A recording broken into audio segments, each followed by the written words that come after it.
नमस्कार दोस्तों, career success platform पे आप सभी का हार्दिक स्वागत है। आज हमारा हिंदी का टॉपिक है संज्ञा, जो आपके पेपर के लिए बहुत ही महत्वपूर्ण है। चाहे पेपर आपका रीट का हो, सीटेट का हो, अदर स्टेट टीचिंग लेवल का कोई भी पेपर हो या आपका कंपटीशन का कोई भी पेपर हो, तो उसके में हिंदी का टॉपिक होता है संज्ञा का, जो बहुत ही महत्वपूर्ण है क्योंकि इससे हर बार क्वेश्चन आपके हर पेपर में आते हैं।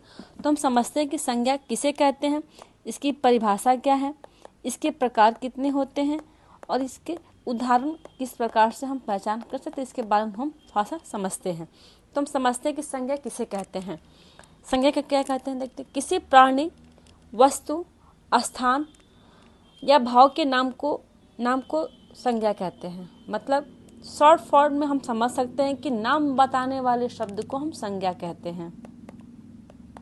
नाम बताने वाले शब्द को संज्ञा कहेंगे, ठीक।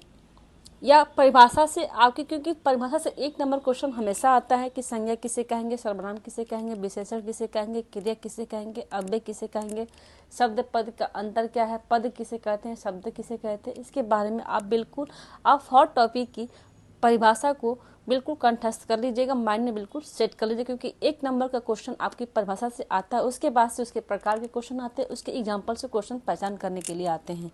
तो संज्ञा किसे कहते हैं? किसी प्राणी, वस्तु, स्थान, भाव के नाम को हम संज्ञा कहते हैं। सबसे बड़ी चीज है कि संज्ञा का शाब्दिक अर्थ क्या होता है, तो नाम होता है। जैसे हमने अभी कहा कि नाम बताने वाले शब्द को हम संज्ञा कहते हैं, इसलिए संज्ञा क्या कहते हैं, नाम भी कहते हैं, ठीक है।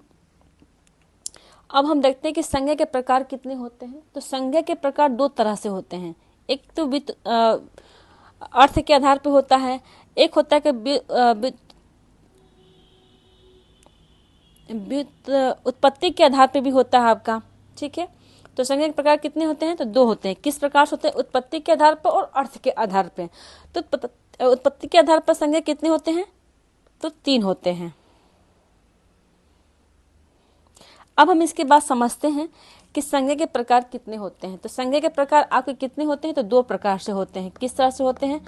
एक होता है आपका उत्पत्ति के आधार पर और दूसरा होता है हमारा अर्थ के आधार पर। संज्ञा कितने होते हैं, तो उत्पत्ति के आधार पर संज्ञा हमारी 3 प्रकार की होती है और अर्थ के आधार पर संज्ञा हमारी 5 प्रकार की होती है। तो अब हम देखते हैं कि उत्पत्ति के आधार पर संज्ञा कितने, 3 कौन कौन से हैं। फर्स्ट हमारा आता है रूढ़, सेकेंड हो जाता है यौगिक और थर्ड होता है हमारा योग रूढ़ होता है। उत्पत्ति के आधार पर कितने हो गए, 3 हो गए, रूढ़, यौगिक, योग रूढ़। सेकेंड होता है हमारा अर्थ के आधार पर संज्ञा कितने होते हैं, तो 5 होते हैं। अर्थ के आधार पर संज्ञा कितने हो गए, 5 हो गए। व्यक्तिवाचक, जातिवाचक, द्रव्यवाचक, समूहवाचक और भाववाचक संज्ञा जो अर्थ के आधार पर संज्ञा की बताई गई है। और उत्पत्ति के आधार पर कितने हो गए, तो 3 हो गए और अर्थ के आधार पर कितने हो गए, तो 5 हो गए। इसलिए आप पेपर में जब क्वेश्चन आएगा तो जरूर क्वेश्चन को देखें कि क्वेश्चन पूछा संज्ञा के प्रकार किसके आधार पर पूछा है, अर्थ के आधार पर पूछा है या उत्पत्ति के आधार पर पूछा है। उत्पत्ति के आधार पर पूछेगा तो संज्ञा 3 होती है और अर्थ के आधार पर पूछेगा तो संज्ञा हमारी 5 होती है। अब हम समझते हैं कि जो अर्थ के आधार पर जो संज्ञा 5 तरह की दी गई है, तो उसे हम जातिवाचक संज्ञा किसे कहेंगे, व्यक्तिवाचक संज्ञा किसे कहेंगे, इसके बाद थोड़ा सा हम समझते हैं। फर्स्ट होता है हमारा क्या, जातिवाचक संज्ञा किसे कहते हैं। जो किसी वस्तु, पदार्थ, विषय की जाति, वर्ग, समुदाय और समष्टि का बोध कराए, उसे हम जातिवाचक संज्ञा कहते हैं। यहाँ पे संज्ञा है, संख्या मिस्टेक हो गया है, ठीक है। जो किसी वस्तु, पदार्थ, विषय की जाति या वर्ग, समुदाय, समष्टि का बोध कराए, उसे हम क्या कहेंगे, जातिवाचक कहेंगे।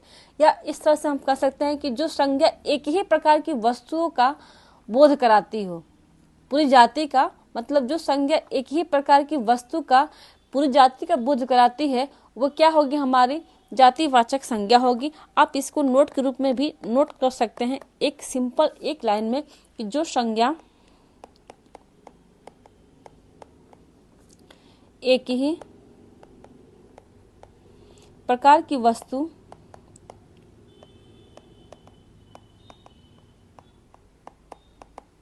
का या पूरी जाति का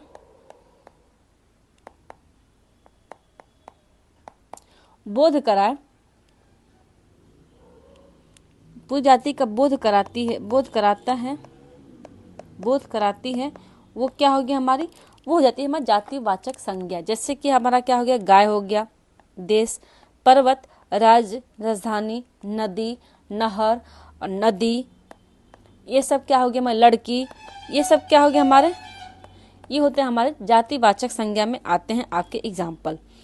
ठीक, मतलब जो संज्ञा एक ही प्रकार की वस्तु का या जाति का, पूरी जाति का बोध कराए वो हमारी क्या होगी, आपकी जातिवाचक संज्ञा होगी। जैसे कि हमारा नदी, पर्वत, लड़की, गाय, देश, राज्य, राजधानी, नदी, नहर, ये सब क्या हो गया हमारे, तो ये हमारी जातिवाचक संज्ञा हो गई जिसकी पूरी जाति का बोध करा रहा है। गाय की जाति का बोध होता है, देश का, पर्वत का, राजधानी का, राज्य का, नदी की जाति का बोध हो रहा है, नहर का हो रहा है, मतलब जिसका जाति का बोध हो वो जातिवाचक संज्ञा होता है। इस सिंपल तरीके से हमने इसको एक लाइन के डिफिनेशन में समझ गए, क्योंकि परिभाषा से आपका एक नंबर का क्वेश्चन हमेशा आता है। अब देखते हैं नेक्स्ट क्वेश्चन क्या है हमारा, क्वेश्चन नहीं, नेक्स्ट हमारा टॉपिक है व्यक्तिवाचक संज्ञा। व्यक्तिवाचक संज्ञा किसे कहते हैं, इसके बाद थोड़ा सा हम समझते हैं। जहाँ जाति, वर्ग, समुदाय में से किसी एक को लिया जाए जो किसी व्यक्ति, स्थान, वस्तु का बोध कराती है उसे व्यक्तिवाचक संज्ञा कहते हैं। या सिंपल तरीके से समझते हैं कि जो किसी व्यक्ति, स्थान या वस्तु का बोध कराती है वो क्या होगी हमारी व्यक्तिवाचक संज्ञा होगी। आप इसे भी नोट करके इसको लिख सकते हैं कि जो किसी व्यक्ति, स्थान या वस्तु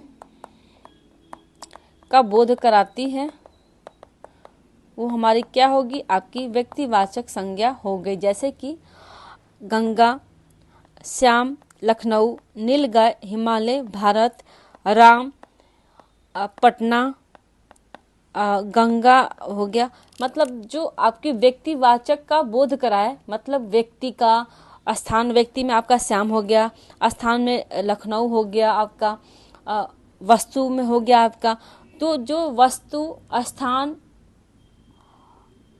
और व्यक्ति का जो बोध कराती है उसे हम क्या कहते हैं, व्यक्तिवाचक संज्ञा कहते हैं। सिंपल तरीके से हम समझते हैं कि व्यक्तिवाचक संज्ञा किसे कहेंगे, जो किसी वस्तु, स्थान, व्यक्ति का बोध कराती है वो व्यक्तिवाचक संज्ञा होगी। और जातिवाचक संज्ञा किसे कहते हैं, जो संज्ञा एक ही प्रकार की वस्तु का पूरी जाति का बोध कराती है, मतलब एक ही प्रकार की वस्तु होगी लेकिन उसकी पूरी जाति का बोध करा देगी, वो क्या होगी हमारी जातिवाचक संज्ञा होगी। उसी तरह से व्यक्तिवाचक संज्ञा क्या होगी, तो जो किसी व्यक्ति, स्थान या वस्तु का बोध कराती है उसे हम व्यक्तिवाचक संज्ञा कहते हैं। नेक्स्ट देखते हैं कि क्या हो गया हमारा द्रव्यवाचक संज्ञा किसे कहते हैं, इसके बाद थोड़ा सा हम समझते हैं। जिस संज्ञा शब्द से उस सामग्री या पदार्थ का बोध होता है उससे, जिससे कोई वस्तु बनी हो, मतलब जिस संज्ञा शब्द से उस सामग्री या पदार्थ का बोध होता है जिससे कि वो वस्तु बनी है उसे हम क्या कहेंगे, द्रव्यवाचक संज्ञा कहेंगे। या सिंपल तरीके से समझते हैं कि जिस संज्ञा शब्द से उस सामग्री पदार्थ, मतलब जिससे वस्तु बनती है संज्ञा और सामग्री या पदार्थ से, तो उसे हम क्या कहेंगे, द्रव्यवाचक संज्ञा कहते हैं। जैसे कि ठोस पदार्थ या तरल पदार्थ के रूप में पाए जाते क्या क्या होता है, ठोस में क्या होगा आपका कोयला हो गया,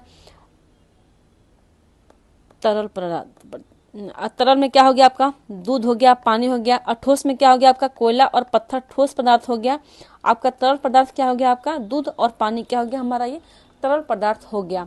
ठीक उसी तरह जिसे मापा और तोला जा सके, जैसे कि घी, दाल, चावल, आटा, ये क्या है, इसको हम माप भी सकते हैं और तौल भी सकते हैं। इस शब्द को मतलब ये सब चीजें क्या होती है, इसको हम माप भी सकते हैं और तौल भी, किसे, घी को, दाल को, चावल को और आटा को, जिससे मापा और तौला जाए वो क्या हो गया हमारे द्रव्यवाचक संज्ञा हो गई। नेक्स्ट हमारा होता है क्या, धातु और अधातु के रूप में जो प्रयोग हो वो क्या होगी हमारे द्रव्यवाचक संज्ञा होगी। जैसे कि सोना, चांदी, लोहा, ये क्या होगा आपका धातु और अधातु रूप में होते हैं, तो क्या होगी हमारी, ये भी आपकी द्रव्यवाचक संज्ञा में आएगा।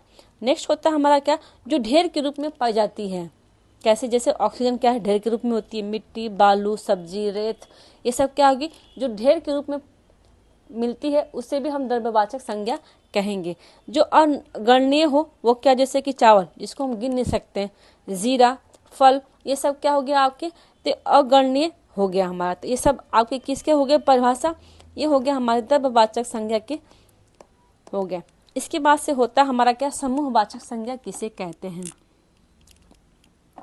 परिभाषा है कि वस्तु पदार्थों प्राणी के एकत्रित होने का बोध कराने वाली संज्ञा को समूहवाचक संज्ञा कहते हैं।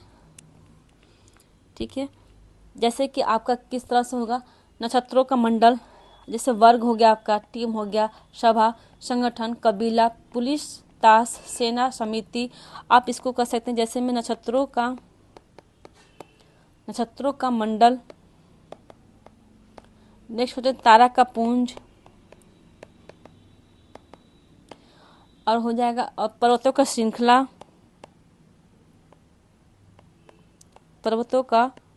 श्रृंखला, केले का लताओं का कुंज। ये सब क्या हो गया हमारे, तो समूहवाचक, जिसका समूह का आपका बोध हो वो क्या होता है, हमारा समूहवाचक संज्ञा होती है। लताओं का कुंज, और क्या हो सकता है आपका भेड़ों का झुंड। ये सब क्या हो गया हमारे, तो समूहवाचक संज्ञा के उदाहरण हो गए हमारे। ठीक है, अब इसके बाद हम समझते हैं कि क्या होता है इसके समूहवाचक संज्ञा किसे कहेंगे। वस्तु पदार्थों प्राणियों के एकत्रित होने का जो बोध कराती है, मतलब समूह का जो बोध कराती है, उसे हम समूहवाचक संज्ञा कहते हैं। जैसे कि होगा वर्ग, टीम, सभा, संगठन, कबीला, पुलिस, ताश, सेना, समिति। ये सब क्या हो गया हमारे, ये सब हमारे हो गए एक तरह से क्या, संगठन हो गए, एकत्रित होने का बोध होता है, तो हमारा क्या हो गया, समूहवाचक संज्ञा कहलाता है। नेक्स्ट होता है हमारा कौन सा आपका, तो भाववाचक संज्ञा किसे कहते हैं। इसके बाद थोड़ा सा हम समझते हैं। भाववाचक संज्ञा किसे कहें, किसी भाव, गुण, दशा आदि का ज्ञान कराने वाले शब्द को हम क्या कहते हैं, भाववाचक संज्ञा कहते हैं। जैसे कि मिठास, सुंदरता, लिखावट, मधुरता। ये सब क्या हो गया हमारे, ये सब हमारे जहाँ जिसमें भाव व्यक्त हो वो क्या हमारा हो गया, भाववाचक संज्ञा हो गई। क्रोध में क्या होता है, हम अपने भाव को व्यक्त करते हैं। मिठास में क्या है, उसमें भी अपने भाव को व्यक्त करते हैं। कालिमा क्या होगी, इसमें भी अपने भाव को व्यक्त, मतलब जिसमें अपने भाव को व्यक्त करने की प्रवृत्ति हो उसे हम क्या कहेंगे, भाववाचक संज्ञा कहते हैं। ठीक है, किसी भाव, गुण, दशा आदि का ज्ञान कराने वाले शब्द को भाववाचक संज्ञा कहते हैं। तो हमने आज इसको कंप्लीट कर लिया। संज्ञा कितने प्रकार होते हैं, तो 5 होते हैं। अर्थ के आधार पर 5 होते हैं, उत्पत्ति के आधार पर होते हैं आपके 3 होते हैं, रूढ़, यौगिक, योग रूढ़। नेक्स्ट होते हैं अर्थ के आधार पर होते हैं 5, व्यक्तिवाचक, जातिवाचक, द्रव्यवाचक, समूहवाचक और भाववाचक संज्ञा हमारे किस तरह के हो गए, ये सब हो जाएंगे आपके अर्थ के आधार पर आपके संज्ञा। अगर पेपर में क्वेश्चन पूछता है कि संज्ञा किसे कहते हैं, तो नाम बताने वाले शब्द को हम संज्ञा कहते हैं। संज्ञा कितने भेद होते हैं, तो भेद तो 2 तरह के होते हैं, उत्पत्ति के आधार पे और अर्थ के आधार पर। पेपर में क्वेश्चन किस लेवल से पूछता है, आप इस पर बिल्कुल ध्यान देना होगा कि पेपर ने प्रकार किस प्रकार, अगर पूछा कितने प्रकार के होते हैं और किसी के आधार पर नहीं होता तो आप बताएंगे 5, व्यक्ति, जाति, द्रव्य, समूह, वाचक, भाववाचक। ठीक, संज्ञा से संबंधित कुछ वस्तुनिष्ठ प्रश्न करें टॉप 35 जो आपके पेपर के लिए बहुत ही महत्वपूर्ण है। अब तक हमने क्या क्या पढ़ा, संज्ञा किसे कहते हैं, कितने प्रकार की होती है संज्ञा, के भेद कितने होते हैं, उत्पत्ति के आधार पर कितनी होती है संज्ञा, अर्थ के आधार पर कितनी होती है संज्ञा, उससे संबंधित हम कुछ प्रश्न करते हैं जो आपके पेपर के लिए बहुत ही महत्वपूर्ण है। टॉप 35 क्वेश्चन आज हम सॉल्व करते हैं। देखते हैं, फर्स्ट क्वेश्चन है कि वस्तु, स्थान, भाव या विचार के द्योतक शब्द को क्या कहते हैं। ऑप्शन दिया, ए सर्वनाम, बी है विशेषण, सी है विशेष्य, डी है संज्ञा। तो वस्तु, स्थान, भाव, विचार के हम शब्द को क्या कहेंगे, तो संज्ञा कहते हैं। तो इसका राइट हो जाएगा आंसर आपको ऑप्शन डी, इसका राइट होगा आंसर। नेक्स्ट क्वेश्चन है, उत्पत्ति के आधार पर संज्ञा कितने भेद होते हैं। अभी हमने इससे पहले पढ़ा है कि उत्पत्ति के आधार पर संज्ञा 3 प्रकार की होती है, अर्थ के आधार पर संज्ञा 5 प्रकार की होती है। ठीक है, तो उत्पत्ति के आधार पर संज्ञा कितने भेद हुए, तो इसका ऑप्शन देखते हैं। ए दिया है, ऑप्शन ए में 3 होते हैं, बी में कि 4 होते हैं, सी में कि 5 होते हैं, डी में कि 6 होते हैं। तो उत्पत्ति के आधार पर हमने संज्ञा कितनी बताई, तो 3 प्रकार के भेद होते हैं, जिसका राइट हो जाएगा आंसर आपको ऑप्शन ए, इसका राइट होगा आंसर। नेक्स्ट क्वेश्चन है, अर्थ के विचार से संज्ञा कितने प्रकार के होते हैं। ऑप्शन देखते हैं, ए है 4, बी है 5, सी है 6, डी है 2। तो अर्थ के आधार पर कितने बताया अभी हमने कि अर्थ के आधार पर संज्ञा कितने भेद होते हैं, 5। ठीक है, तो इसका राइट हो जाएगा आंसर आपको ऑप्शन बी इसका राइट होगा आंसर। नेक्स्ट क्वेश्चन है, स्त्रीत्व शब्द में कौन सी संज्ञा है? ऑप्शन दिया ए जातिवाचक संज्ञा, बी है व्यक्तिवाचक संज्ञा, सी है भाववाचक संज्ञा, डी है द्रव्यवाचक संज्ञा। इसमें कौन सी संज्ञा होगी? तो इसका राइट हो जाएगा आंसर आपको ऑप्शन अगर सी भाववाचक संज्ञा है इसमें। नेक्स्ट क्वेश्चन है, बुढ़ापा भी एक प्रकार का अभिशाप है, इस वाक्य में रंगीन छपे शब्द की संज्ञा बताइए। ऑप्शन दिया ए जातिवाचक संज्ञा, बी है भाववाचक संज्ञा, सी है व्यक्तिवाचक संज्ञा, डी है इनमें से कोई नहीं। तो बुढ़ापा भी एक प्रकार का अभिशाप है, इसमें कौन सी संज्ञा है? तो इसका राइट हो जाएगा आंसर आपको ऑप्शन बी भाववाचक संज्ञा है। नेक्स्ट क्वेश्चन है, निम्नलिखित शब्दों में से कौन सा शब्द संज्ञा है? ऑप्शन दिया ए क्रुद्ध, बी है क्रोध, सी क्रोधी, डी है क्रोधित। तो इसमें कौन सी संज्ञा है आप बताएं जरा। इसका राइट हो जाएगा आंसर आपको ऑप्शन होगा बी क्रोध इसका राइट होगा आंसर। नेक्स्ट क्वेश्चन है, निम्नलिखित में भाववाचक संज्ञा कौन सी है? ऑप्शन दिया ए शत्रुता, बी है वीर, सी है मनुष्य, डी है गुरु। तो इसमें भाववाचक संज्ञा किसमें महसूस होती है? तो इसका राइट हो जाएगा आंसर आपको ऑप्शन ए इसका राइट होगा आंसर। नेक्स्ट क्वेश्चन, निम्नलिखित में से कौन सा शब्द व्यक्तिवाचक संज्ञा है? ऑप्शन ए दिया है पहाड़, बी है यमुना, सी है गाय, डी है आम। इसमें व्यक्तिवाचक संज्ञा कौन सी है? तो इसका राइट हो जाएगा आंसर आपको ऑप्शन हो जाएगा बी यमुना इसका राइट होगा आंसर। नेक्स्ट क्वेश्चन देखते हैं, क्वेश्चन है कौन सा शब्द जातिवाचक संज्ञा नहीं है? ऑप्शन ए है जवान, बी है बालक, सी है सुंदर, डी है मनुष्य। तो इसका राइट आंसर कौन सा हो जाएगा?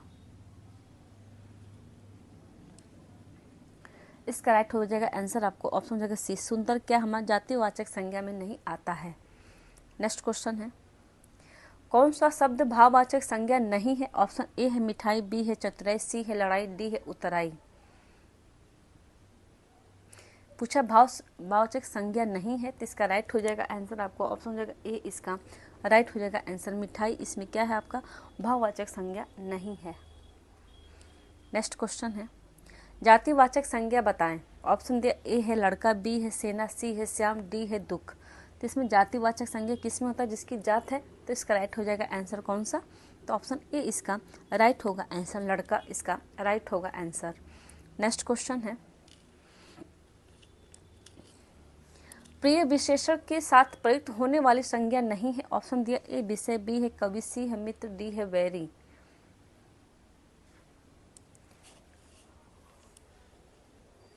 इसका राइट हो जाएगा आंसर आपको ऑप्शन बी वैरी इसका राइट होगा आंसर।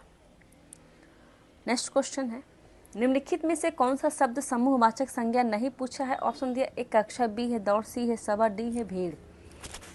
तो इसमें पूछा है कि समूहवाचक संज्ञा नहीं है, तो इसमें कौन सा नहीं है? दौड़ इसमें क्या है? तो समूहवाचक संज्ञा नहीं दिया। कक्षा में क्या? एक कक्षा में एक समूह में कक्षा में बच्चे बैठते हैं। सभा में बहुत सारे लोग सभा में बैठते हैं। भीड़ भी इकट्ठा समूहवाचक। लेकिन दौड़ क्या है हमारा? ये आपका समूहवाचक संज्ञा का नहीं है। नेक्स्ट क्वेश्चन देखते हैं। क्वेश्चन है कि निम्नलिखित में से कौन सा शब्द द्रव्यवाचक संज्ञा है? द्रव्य मतलब तरल पदार्थ कौन सा है? ऑप्शन दिया ए है खटाई, बी है मिठाई, सी है दूध, डी है ठंड।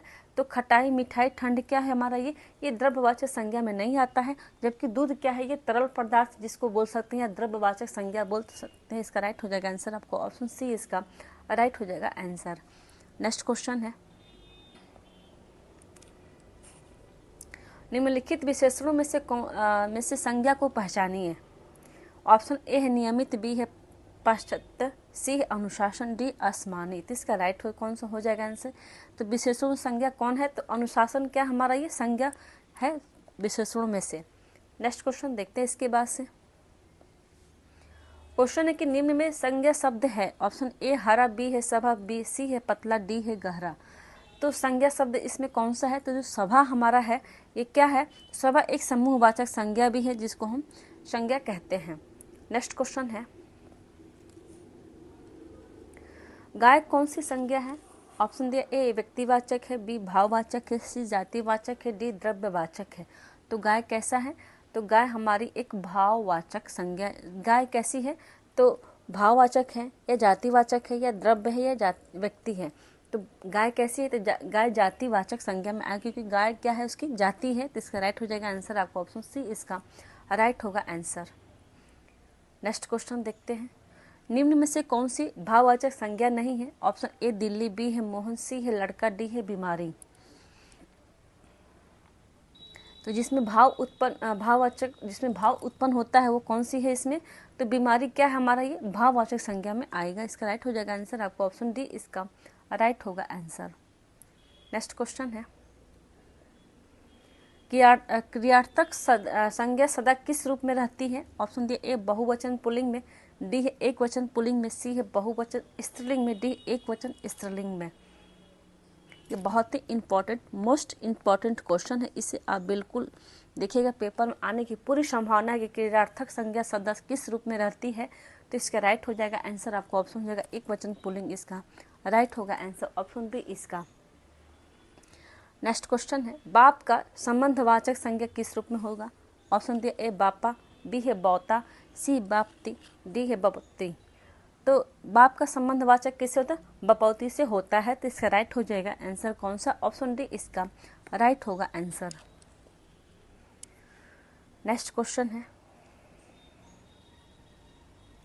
पशु चर रहे हैं रेखांकित शब्द है। तो पशु चर ये कैसा शब्द होगा? कैसी संज्ञा होगी? ऑप्शन देखते हैं, ए व्यक्तिवाचक संज्ञा, बी है जातिवाचक संज्ञा, सी है द्रव्यवाचक संज्ञा, डी है भाववाचक संज्ञा। तो पशु चर रहे इसमें किस तरह का संज्ञा होगा?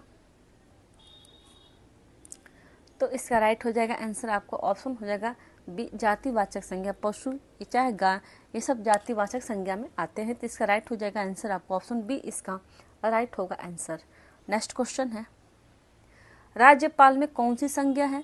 ऑप्शन दिया ए जातिवाचक, बी है समूहवाचक, सी है व्यक्तिवाचक, डी है भाववाचक। तो राज्यपाल में कौन सी संज्ञा होगी? तो राज्यपाल में हमारी जातिवाचक संज्ञा होगी। इसका राइट हो जाएगा आंसर आपको ऑप्शन ए इसका राइट होगा आंसर। नेक्स्ट क्वेश्चन है, निम्नलिखित में से कौन सी भाववाचक संज्ञा है? ऑप्शन ए है भारत, बी है मित्रता, सी है पेड़, डी है लड़का। तो जिसमें भाव व्यक्त हो वो कौन सी संज्ञा होगी? इसमें कौन सी संज्ञा होगा? तो आपका राइट हो जाएगा आंसर आपको ऑप्शन बी इसका राइट हो जाएगा आंसर। नेक्स्ट क्वेश्चन, गरीबों की सहायता करो। गरीब शब्द क्या है इसमें? ऑप्शन दिया ए विशेषण है या विशेष्य है, सी है कि जातिवाचक संज्ञा है या भाववाचक संज्ञा है। तो गरीब इसमें कौन सा शब्द होगा? तो गरीब क्या है? इसकी जाति होगी तो जातिवाचक संज्ञा में होता होगा। ये राइट हो जाएगा आंसर आपका ऑप्शन सी इसका राइट हो जाएगा आंसर। नेक्स्ट क्वेश्चन है, बुढ़ापा एक प्रकार का अभिशाप है रेखांकित शब्द की संज्ञा है। ऑप्शन दिया ए है जातिवाचक संज्ञा, बी है भाववाचक संज्ञा, डी सी है व्यक्तिवाचक संज्ञा, डी है समूहवाचक। तो बुढ़ापा एक प्रकार का अभिशाप है, इसमें कौन सी संज्ञा होगी? तो इसका राइट हो जाएगा आंसर आपको ऑप्शन हो जाएगा बी भाववाचक संज्ञा में होगा। नेक्स्ट क्वेश्चन है, लड़का दौड़ता है। इस वाक्य में लड़का किस संज्ञा का उदाहरण है? ऑप्शन दिया ए व्यक्तिवाचक का, बी है भाववाचक संज्ञा का, सी है जातिवाचक संज्ञा का, डी है समूहवाचक संज्ञा का। तो लड़का दौड़ता है तो लड़का इसमें किस संज्ञा का होगा? तो इसका राइट हो जाएगा आंसर आपको ऑप्शन सी इसका राइट होगा आंसर जातिवाचक संज्ञा। नेक्स्ट क्वेश्चन है, निम्नलिखित में से कौन सा शब्द जातिवाचक संज्ञा नहीं पूछा है? ऑप्शन दिया ए है बालक, बी है मनुष्य, सी है जवान, डी है सुंदर। तो इसका राइट आंसर कौन सा हो जाएगा? तो इसमें पूछा है कि जातिवाचक संज्ञा नहीं है, तो इसका राइट होगा आंसर आपको ऑप्शन हो जाएगा डी सुंदर। क्या हमारा ये आपका जातिवाचक संज्ञा में नहीं होगा, ये भाववाचक संज्ञा में होगा। सुंदरता, मित्रता ये सब किस तरह की संज्ञा होती है? तो भाववाचक संज्ञा होती है। नेक्स्ट क्वेश्चन है, निम्नलिखित विकल्पों में से किस विकल्प में सभी शब्द व्यक्तिवाचक संज्ञाएं हैं? ऑप्शन दिया ए रामचरितमानस गंगा, बी है कृष्ण कामयानी मिष्ठान, सी है लखनऊ आम बुढ़ापा, डी है ममता वकील पुस्तक। तो इसमें कौन सा व्यक्तिवाचक संज्ञा सारे समूह में है? तो इसका राइट हो जाएगा आंसर आपका ऑप्शन ए राम और रामचरितमानस और गंगा क्या है हमारे? ये व्यक्तिवाचक संज्ञा के भेद हैं, मतलब प्रकार है, उदाहरण है। नेक्स्ट क्वेश्चन है, समुद्रगुप्त भारत का नेपोलियन था। यहाँ नेपोलियन किस प्रकार की संज्ञा का उदाहरण दे रहा है? ऑप्शन दिया, ए व्यक्तिवाचक का, बी है भाववाचक का, सी है जातिवाचक, डी है समूहवाचक। तो नेपोलियन किस प्रकार की संज्ञा का उदाहरण है? तो ये आपका जातिवाचक संज्ञा का उदाहरण होगा। नेक्स्ट क्वेश्चन है, स्वतंत्रता सबको प्यारी होती है, वाक्य के रेखांकित शब्द का संज्ञा भेद है। ऑप्शन दिया, ए जातिवाचक संज्ञा, बी है भाववाचक संज्ञा, सी है गुणवाचक संज्ञा, डी है इनमें से कोई नहीं। तो इसका राइट हो जाएगा आंसर आपको ऑप्शन बी, भाववाचक संज्ञा है। नेक्स्ट क्वेश्चन है, निम्नलिखित में से किस विकल्प में सभी शब्द भाववाचक संज्ञा शब्द है? किस शब्द में भाववाचक संज्ञा का समूह बताया गया है? ऑप्शन देखते हैं, ए दिया ए अमीर, बी है गरीब, सी है मिठास, ए में दिया है गरीब, अमीर गरीब समूह मिठास, डी में दिया है जवानी खटास पुस्तक गंगा, सी है रसीला कड़वाहट बुढ़ापा उन्नति, डी है धैर्य चालाकी उदासी सुर। तो इसमें भाववाचक संज्ञा का समूह कौन सा होगा? तो इसका राइट आंसर कौन सा हो जाएगा? तो रसीला क्या होगा? ये हमें भाव व्यक्त करता है, कड़वाहट भी भाव व्यक्त करता है, बुढ़ापा भी और उन्नति भी। तो इसका राइट हो जाएगा आंसर आपको ऑप्शन सी, इसका राइट हो जाएगा आंसर। नेक्स्ट क्वेश्चन है, जिन संज्ञाओं से एक ही प्रकार की वस्तु अथवा व्यक्तियों का बोध हो उन्हें क्या कहते हैं? ऑप्शन दिया, ए व्यक्तिवाचक संज्ञा, बी है जातिवाचक संज्ञा, सी है भाववाचक संज्ञा, डी है समूहवाचक संज्ञा। परिभाषा से एक नंबर क्वेश्चन हमेशा आता है, प्रकार कितने होते हैं, भेद कितने होते हैं, इसीलिए आप किसी भी हिंदी टॉपिक उठाई तो सबसे पहले इसकी परिभाषा को बिल्कुल कंप्लीट कीजिए, उसके बाद से उसके भेद और प्रकार कितने होते हैं इसके कंप्लीट कीजिए, और उससे संबंधित कुछ क्वेश्चन को भी आप प्रैक्टिस कर लेंगे तो एक नंबर आपके पेपर को क्लियर करने से कोई नहीं रोक सकता। जैसे कि इसने पूछा कि जिन संज्ञाओं में से एक ही प्रकार की वस्तु अथवा व्यक्ति का बोध हो उन्हें हम क्या कहते हैं, ये परिभाषा पूछा है, तो इसे क्या कहेंगे? तो इसे हम कहेंगे जातिवाचक संज्ञा कहेंगे। ठीक है, इसका राइट हो जाएगा आंसर आपको ऑप्शन हो जाएगा बी, इसका राइट हो जाएगा आंसर। तो आप सबसे किसी भी टॉपिक से आप पहले इसकी परिभाषा, भेद या प्रकार और उसका उदाहरण भी कंप्लीट कर लेंगे। जब एक चैप्टर उठाइए तो उसका ये तीनों चीज़ बिल्कुल कंप्लीट कर लीजिए और कुछ इससे संबंधित कुछ प्रश्न को भी आप कर लेंगे, तो जिससे आपको बिल्कुल एक टॉपिक माइंड में सेट हो जाएगा। तो आज का सेट यहीं समाप्त होता है। वीडियो को like and subscribe and share जरूर करें। Thank you.